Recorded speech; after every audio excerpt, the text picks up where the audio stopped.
actually turn it on briefly, so there might just be a little glitch in the third recording.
So I'll begin with a reading this morning. Namo tassa bhagavato arahato samma sambuddhassa. Namo tassa bhagavato arahato samma sambuddhassa. Namo tassa bhagavato arahato samma sambuddhassa. Buddhang dhammang sanghang namasami.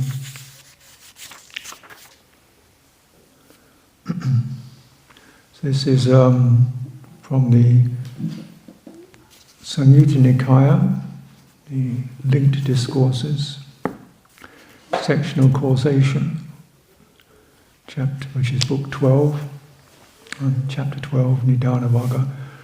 This is the various suttas on what's called volition and cetana. The same thing is said, very similar thing is said over and repeatedly with slight differences. And the main gist of it, bhikkhus, what one intends and what one plans and whatever one has a tendency towards, this becomes a basis for the maintenance of consciousness. When there's a basis, there is a support for the establishing of consciousness. When consciousness is established, has come to growth, there is a production of future renewed existence.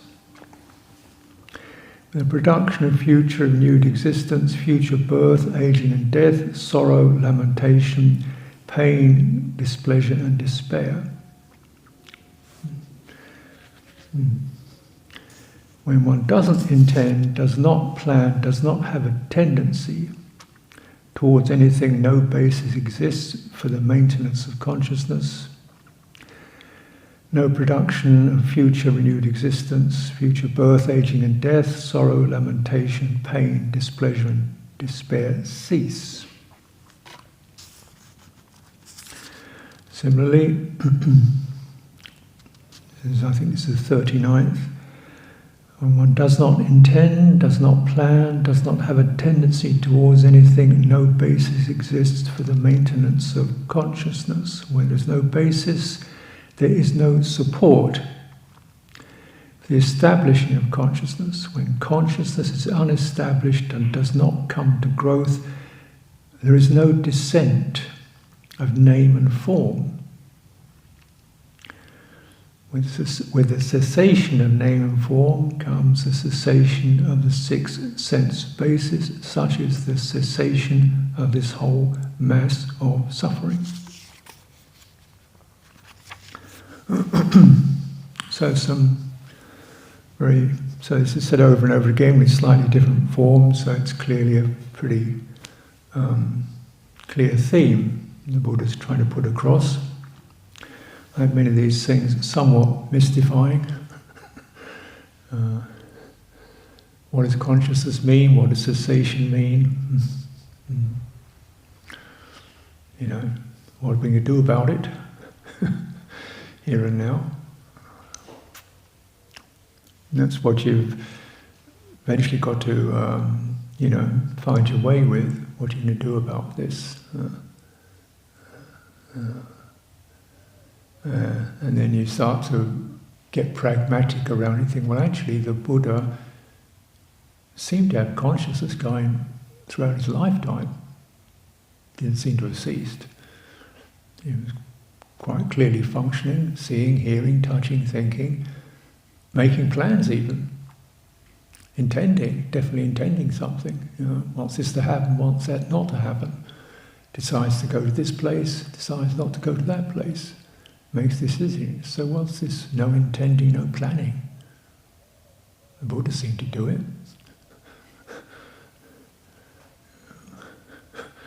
Yeah. So, what does cessation mean? I mean, unconscious?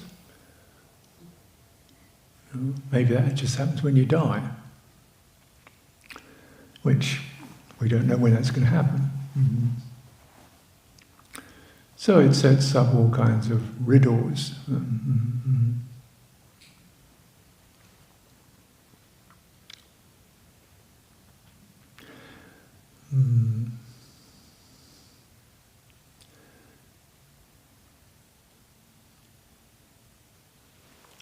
I think for me there are certain things about which one may not have noticed. Establishment of consciousness means it's actually, that's its home base. That's where we see that, that's what, when the home base is, that's where, that's established as the home base, as the fundamental basis for orientation, for what I am, for the way the world is, what's going to happen. Establishing that, taking a stand, that firm foundation is not firm.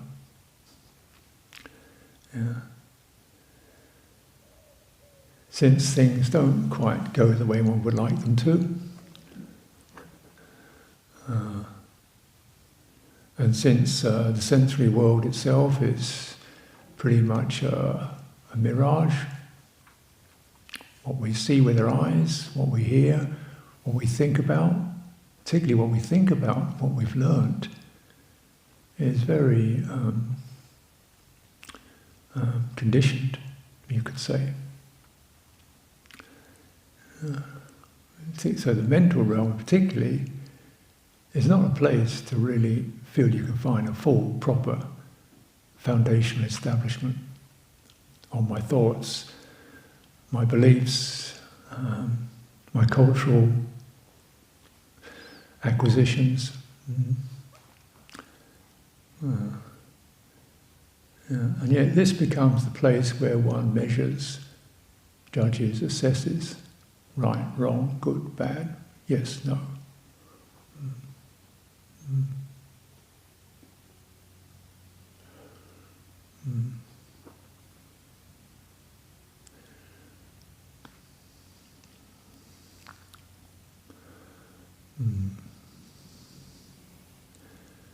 Now, for the awakened one, that's not established. It's okay, they do it this way, then we approach it this direction.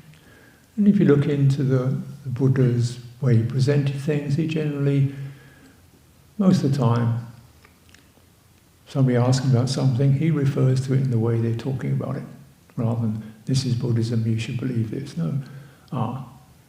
And generally would come around to, this is called stress, suffering, is it permanent, is it really something you're going to rely upon? The person will go, oh yes, no. Then it should be relinquished, oh yes. That standpoint, that viewpoint, that position isn't stable. Oh yes. And they say, well, what is your view? What is your opinion? And the Buddha say, my view is I don't contend.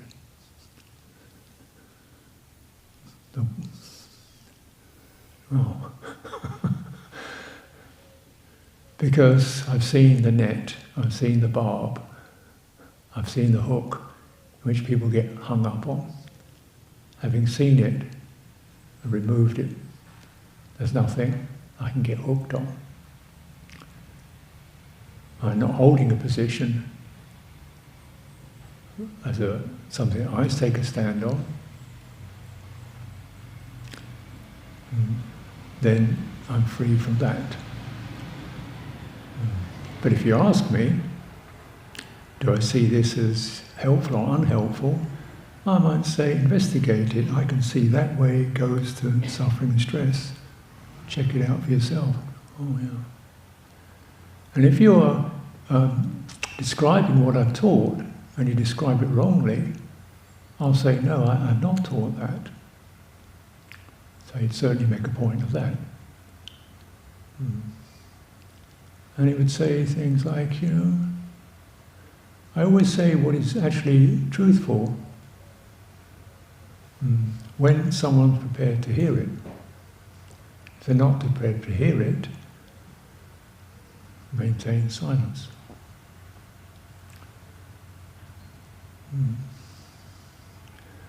and no time to say what's untruthful. Sometimes to say what's truthful, displeasing, but it's the right time. The right person has asked to be set straight. Sometimes to say what's truthful and pleasing, I know the right time to say that. And sometimes the right time has not occurred, I maintain silence. So it's, you see this sort of sense in which, that flexibility, because it's not established itself on something.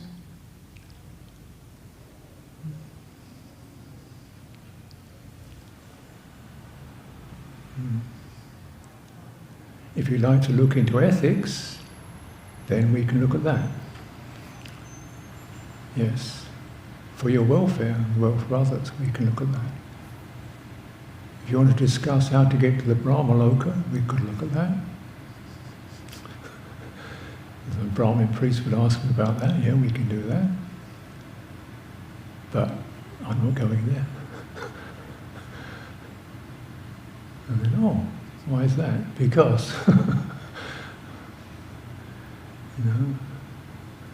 So you see, it's not established.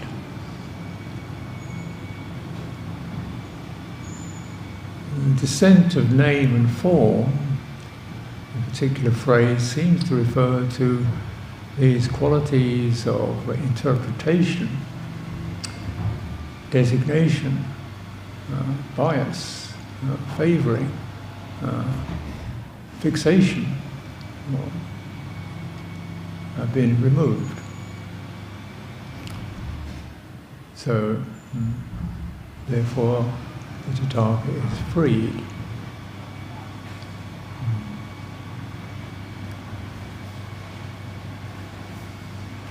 So in our lifetime of practice, we perhaps notice where things get fixed, either in in ignorance, or fixed in wrong view, or fixed in some kind of fixation.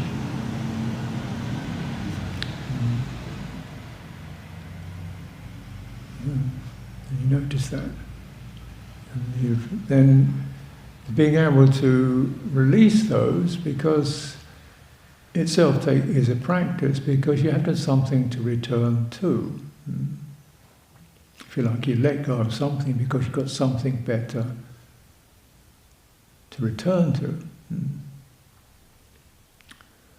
And the ultimately better thing to return to is the unconditioned,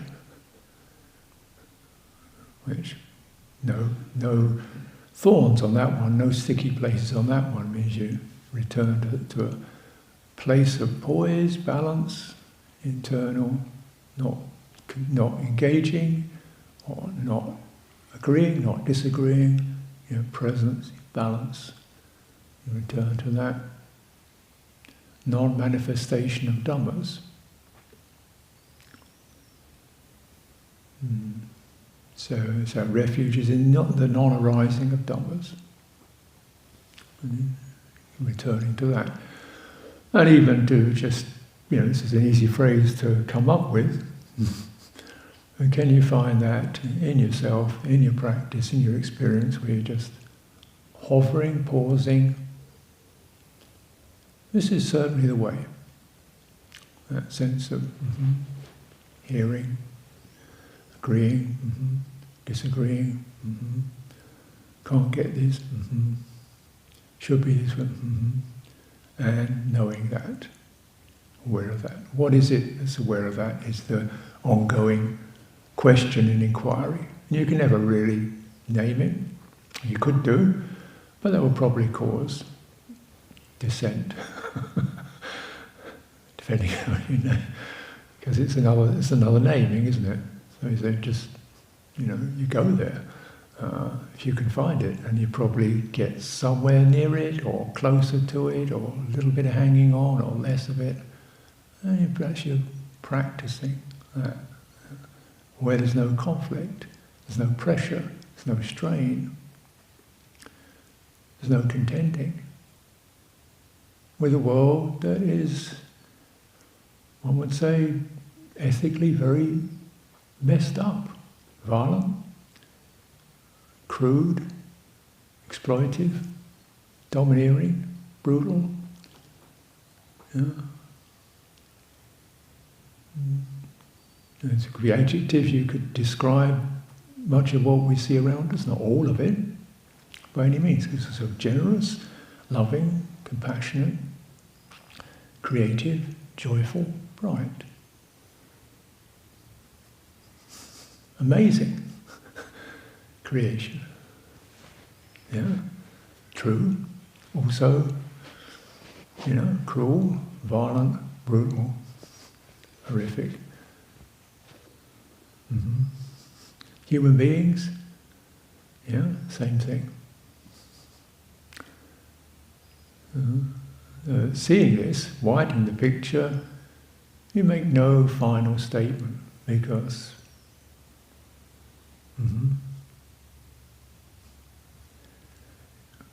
find a place.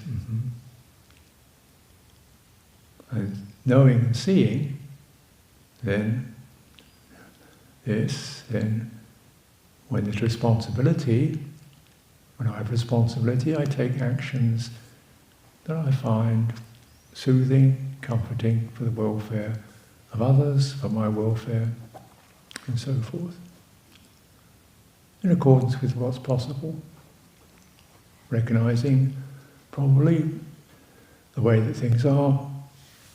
Once intention leaves your heart, intention should always be based on some kind of goodwill. The chances of actually really crystallizing into fulfilled action in the world around you is not that great. Some will, some to some degree. That's probably as good as it's going to get. Don't be frustrated, it's better than nothing. At least you keep your own heart properly clear, you take responsibility. And see what the results are. And certainly, the Buddha himself, living in that society, walking around, kings, wars, constantly kings and wars, fighting each other, pretty much standard. Famines, murder, slaughter, rape. Painfully aware of it. Take responsibility for what I can do. Spend his whole life doing that. So to say he had no intention seems a bit strange, since he seemed to manifest considerable intention from the moment of his awakening until the moment of his death, but not taking a stand upon it. And that's just what intention does. That's just the way it goes. But results,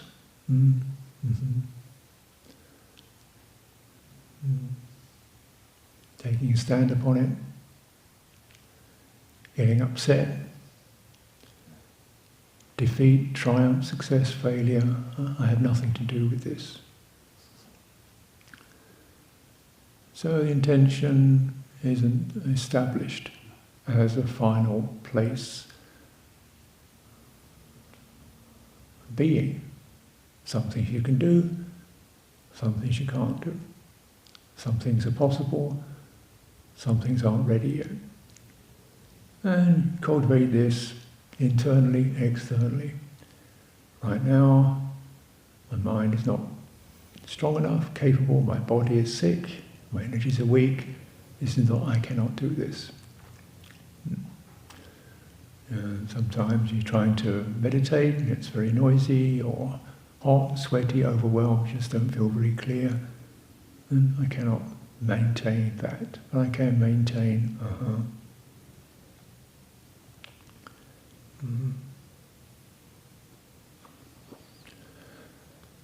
Teaching mindfulness of breathing I think it was a month-long retreat, and the Garika there had a head cold, so for most the entire month he had to deal with the experience of not being able to do mindfulness of breathing because his nose is blocked. And just working with that. Frustration, missing out, can't get it, this is the way, can't do it. Good practice. Not something you say is mandatory, but if that's what happens, that's kind of what happens. And in a Dhutanga tradition, as an austere, a challenging tradition, such as we have, this is sort of stuff that happens.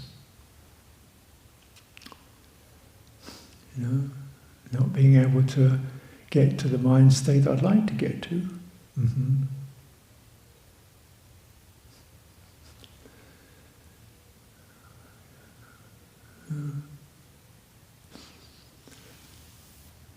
Yeah, certainly when I entered monastery, it was really to do meditation. Meditation in order to get my mind calmer, clearer. They're very generous. It wasn't an Ajahn monastery, it was just someone I happened upon. They were teaching the Burmese Satipatthana and said, this is the way. Do this, the steps, gets to Nibbana. Didn't quite know what Nibbana was, but stopping suffering seemed like a good idea. We do this. This is what we did. Then we were allowed to go Bindabat. It was a special allowance. That was about it, really. Almost very little training in terms of bowl, robes, things like that. So the Vinaya training, where I was, in my section, minimal. Just, basic 8 precepts, 10 precepts, that's about it, really. So I found factually, then when I came to this particular tradition, huge wodge of offences. Not being with robes at dawn, nobody told me that. Not washing the bowl properly, nobody told me that. Feeling a failure, feeling a terrible decadent monk, nobody told me it. Suddenly, watching the focusing on the point in your belly didn't seem that important anymore. This lot, they didn't do that. Okay, change of script. This is the way to Nibbana. Okay. And then, of course, the standards tend to, even in terms of that is a very rough estimation. But even what counts as being with your robes at dawn sort of changes. And why dawn anyway? That changes. Some people, because the rule says through a night. No, it doesn't say mention dawn, just says through the night. So they'll interpret that as be there when the night changes into day. But other people see it differently. Other monasteries, depends what you mean by being with. So you get down into kind of incremental details of what that means, So you think, why can't I ever get it right? Just relax, just okay, do it this way. And you go to somewhere else, they do it differently. So in one monastery, I was a Chinese monastery, where they had bhikkhus and bhikshunis, and they had a very strict code around non-contact between the monks and the nuns. So that if they did actually sort of come sort of within, they had to do a business meeting, they wouldn't face each other. So one lot would be looking left, the other looking, they didn't actually look at each other. So you're sitting there, what are they talking about? Somebody's talking to the wall that way, and somebody's talking to the wall that way. What's going on here? And it was really interesting, particularly when it was a point of dispute, because people are arguing in different directions. Oh, okay. Oh yeah, all right. Taking that, but they didn't consider the way we hold receiving food. You see, we have it so it's all properly received. Hatha passed with forearms distance. Thai tradition tends to use a receiving cloth. Others don't. Sri Lankans don't. They just put it straight in your hands. Okay, well, what are we going to do it this way? Okay. But there, they didn't do that. Instead, we cook it in the kitchen, so it's offered. And just there it is. Don't be so fussy. Don't make a problem out of it. Just go along. So you eat all this food. Technically, it doesn't conform to being offered. So, offences. Yeah. And then, then of course he would, our so-called tradition, then, Dhamma Yut, we have sects in Thailand, they don't recognise us as fully or properly ordained. So, same Vinaya, apparently, more or less, tiny little points of difference, but we're not even monks anyway, so... Okay, well, because of some uncertainty about the ordination lineages. Well, what is certain? So we can't eat together.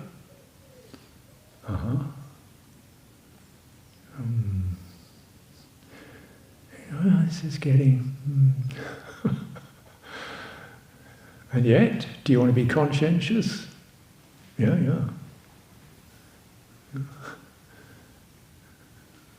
So you get in this kind of, it's perhaps a finer point of balance than we can actually get down in writing or in you just go along with, your sense of integrity, which is both your own ethical standards. Certain points you've got red lines on. Whatever it is, the food's offered, I'm not going to steal it, that's for sure. But it's technically offered or not, but it's not going to go around stealing or buying it. But then some people interpret gold and silver, well, most money is paper, no gold, no silver. Well, yeah, no, we don't. So you get these kind of things, just there's certain lines you don't want to cross, and certain lines you go, oh, well, okay. And so it is, What do you take, where do you find your position? Non-contending. At the same time, some sense of there's boundaries. Some things when you had the time, the occasion to say, no, we don't do that. Oh, I didn't know. Okay. Yeah, it's going on, isn't it?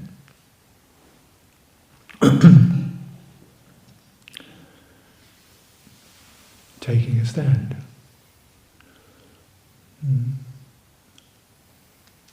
People bringing... I made a personal resolution, just a tiny little thing, just to knowing the amount of damage plastic causes. There's no aspect of it, it's not toxic. Dragging out, the producing the stuff is toxic. Distributing it is toxic. When you throw it away, that's toxic. There's nothing non-toxic about it, apart from the moment you hold it in your hand. So I thought, well, I can at least stop drinking plastic water out of plastic bottles. I don't need to. I can get by. I can have a little metal can with me and I can use that. So I managed to do that for 8 years, travelling around Europe, India, Thailand, Malaysia, Africa, without doing that. It doesn't seem that difficult, but clearly the mainstream is pretty much oblivious. Okay, I go somewhere, they give me a bottle of water. And, first of all I used to say, don't drink it, now I just pick it up, put it down again. Thank you for the offer. Yeah. Meanwhile, poisoning goes on, pollution goes on, fish, oceans polluted with plastic. Plastic in fish, plastic going into our bodies, causing cell damage. Yeah. And yet I could dwell upon that and get into a right tangled state of mind. So I just, maybe I'm wrong, but that's the way it seems to me. Right. Just finding out where you can find your place, balanced, spacious. Conditionality, name and form, is unsatisfactory, changeable.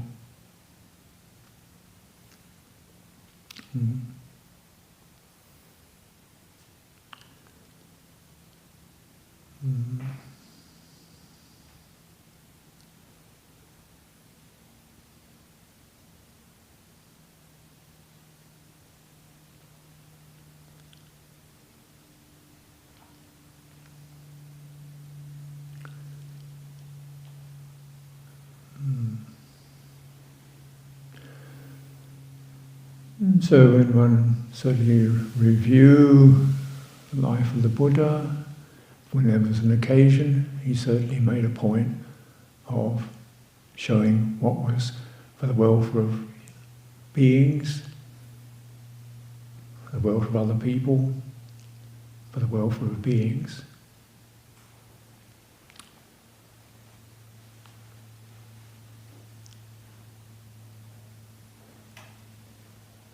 From the moment of his awakening,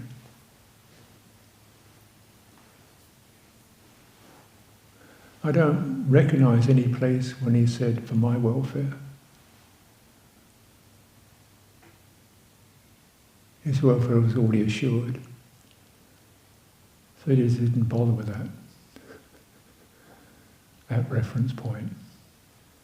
The welfare of beings, the welfare of future generations, to avoid animals, creatures suffering, being hurt. Is constantly for my welfare. Doesn't make sense. The welfare is already assured, doesn't require an intention of any kind. This is abiding, unconditioned. So we look at what we think will be for our welfare, or make it right for us. You keep checking out, true, this will make my body a bit more comfortable. Yeah, that's true. Then, that's what's being offered. Thank you very much, great. This makes my dwelling place more conducive. Yeah, thanks, great. Thank you for the offer. Not trying to make life more miserable, but, not going to make a thing out of it. Practicing it. It's just noticing, I have this wonderful occasion where the junior members of the community offer to be an attendant to me. So I think it's a beautiful offer. A younger man, is prepared to try to look after my welfare. Kuti, I think it's a very beautiful gesture, and they mean it very sincerely. I think this is beautiful. So I never tell them what to do. So when you find out, because then you'll learn something. If I tell you, you won't learn it. I'm prepared to say a few things, like, this is where that goes. But the rest of it, just you look around. Maybe I could say, a few tips here and there, but basically, do it the way you do it. And then they look, inquire, investigate. This is good. This is good. This is what I want. I want you to look, think, consider. Consider not just in theory, a real human being, and noticing the way I operate, and the way I go, the way I operate. Keep your eyes open, because it can be different from the way Ajahn operates, or Ajahn operates. I mean, we're basically doing the same thing, but I operate slightly differently. You study it. So it's not just a theory, it's a practice. Practice of attention. Yeah. And I'm not going to be critical, because it takes time to learn. I don't even know what's my welfare, frankly.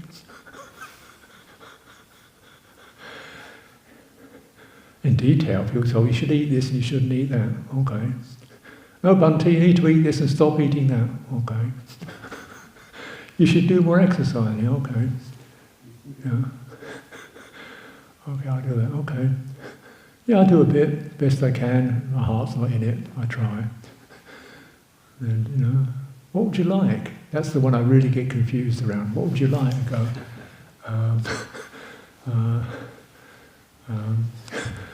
I'd like to not have to think about these things.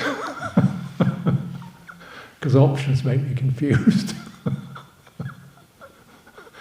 Trying to think about, I get confused. I just, whatever's sort of, has been offered easy, you feel is good, I'll go with that for a while, then it'll probably change. And then it's pleasant abiding. Yeah. I noticed different attendants. I had an attendant who was very keen on sponging the floor. I think he'd been in Thailand where washing the floor is a big thing. I've never seen anybody wash the floor every day. Okay, washing the floor, okay. And the others are very keen on, some are very gifted sewers. I had to do something very gifted. I couldn't do it, much better than me. So it's just that the thing is, it's all okay. Nobody's doing anything nasty or violent or corrupted. It's just different senses. I remember in this story, Ajahn Mun and Ajahn Lee, and Ajahn Lee was Ajahn Mun's disciple, and they lived together. They spent a rains together. And they had this kind of a rattan dwelling, bamboo with rattan, which is woven grass. That was their dwelling. And there was a little rattan wall between the two, his Ajahn Mun's cell and Ajahn Lee's cell. They had a rattan wall between the two, and Ajahn Lee was Ajahn Mun's disciple, so he tried to make Ajahn Mun go round to Ajahn Mun's kuti and kind of tied it all up, and then get back and put that right. And here, Ajahn Mun, you hear him coming in, shuffling things around. Okay. So then he went again, he looked at it, tried to rearrange it again. Okay. Next time Ajahn Mun comes back, you hear him sit down, move things around. So she poked a little hole in the rattan wall. Try to see exactly how Ajahn Mun liked it. Which is good, but of course he went to do with it another Ajahn who did it differently. Liked his room set up differently. So every one of them you just got to look it's a broad statement. Look at the detail. You find out. Then it's not just the thing that's being done, your mind is being trained, you're training it, and a relationship remains warm, friendly. And then you could be right. I don't know. I'll do it that way. But it seems then there's no friction. And what are we here for? To, live comfortably, happily with each other. Living happily and comfortably with each other, there's no jealousy, no dispute, no contention, no fault finding, comfortable. The rest of it, I do it differently, but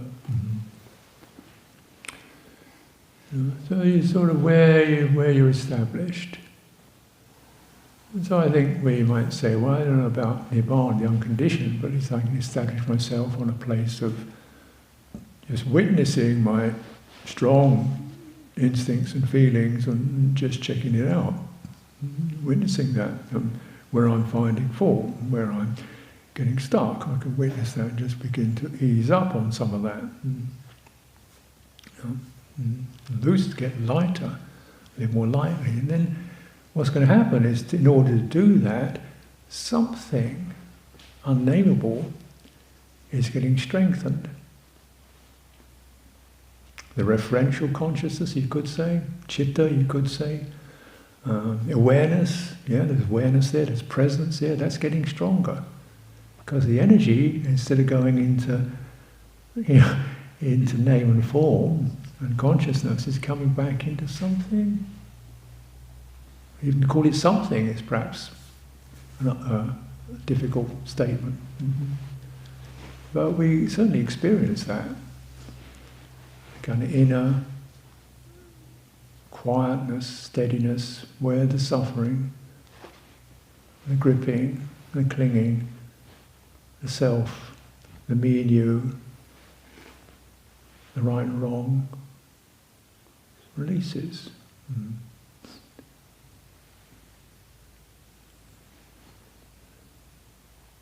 And it's there we can find a place or a way of abiding. Then when it comes to action, activity, then we engage our intentions. This is the way I see it. I do it this way. Look at this. I think this is more skillful. See how it works. Run it out. See where we can go with it. Because it's neither is it a matter of just saying you don't do anything. I'll sit there. Because the level of functioning sense consciousness, which is still functioning, then there are choices to be made. And yet one is not bound to those, fixated upon them, inhabiting them, finding oneself personally threatened by the absence of them. No one is free from suffering and stress. And then also we can realize, wow, that we can even, in this very confused world, we can even find an opportunity to do this at all. Wow. We can even find, even all the kind of inconveniences and we can even find opportunity to do this at all. It's wonderful. And then we come through some of those feelings of, oh, I'm fed up, I always have to do, she never does that, he's always doing this, and let's just ease up, what can you take responsibility for? Can you really take responsibility for everybody else's mind states? I think that would be a mistake. Can you just let it go obliviously? No, I don't think that would be a mistake. If there's an opportunity, an awakening, an opening, then maybe these things can be discussed and talked about and worked out. So one's intentionality is always come from a place of, kindness, compassion, equanimity, appreciation, tolerance, patience. And then intentionality is coming that way. And yet I don't take a stand upon myself as being the owner of these dispositions. Then we find the stressing can release. Even in situations where we are definitely trying to make things steady, brighter, clearer. And yet, of course, things will continue.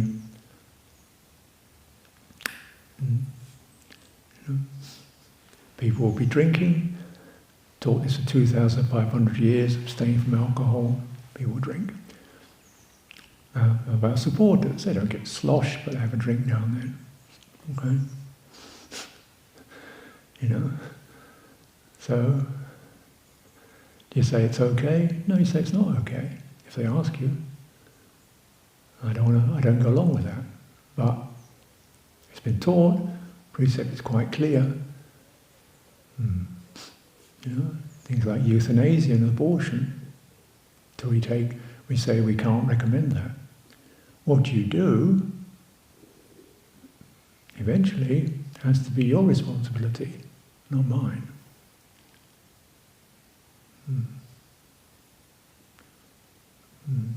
Be careful. Think what you're doing. Be careful. You have to take responsibility. You learn. You work it out. And then there's possibility for growth and trust and freedom from conflict in the here and now. If we've begun to release ourselves from positions, then the understanding of the Buddha, one will not return to the same situation. And that's a tantalizing option that is thoroughly recommended. So let's get back to our direct practice.